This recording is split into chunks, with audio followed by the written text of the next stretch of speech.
কাচকলবোৰ এইদৰে সৰু সৰুকৈ কাটি আলুৰ দৰে চিপছ বনালোঁ। এইদৰে বনালে চাহৰ লগত খাবলৈ ভাল লাগে বা ভাতৰ লগতো আমি খাব পাৰোঁ। সৰু ল'ৰা ছোৱালীবোৰে এইদৰে খাই ভাল পায়।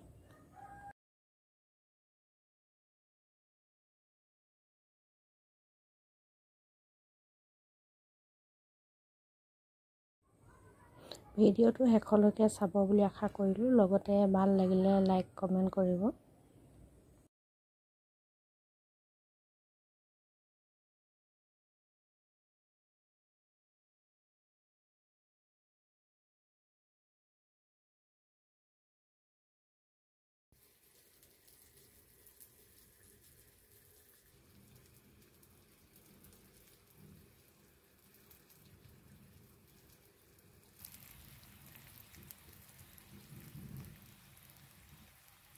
এইদৰে মচমচীয়াকৈ ভাজিলে খাবলৈ ভাল হয়।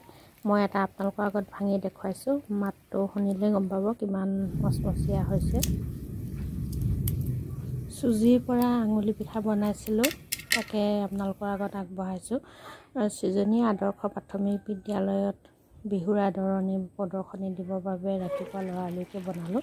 সেইবাবে ফটো তোলা নহ'ল আৰু প্ৰদৰ্শনীত দিয়া ফটো এখনকে মই ইয়াত আপলোড কৰি দিছোঁ।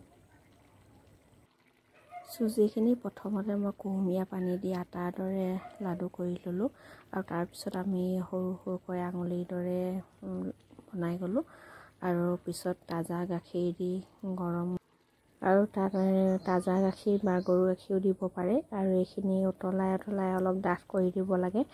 তেতিয়া খাবলৈ বেছি সোৱাদ হয় আৰু ইলাচি আদি মিলাই দিব লাগে। মিঠাটো নিজৰ জোখমতে।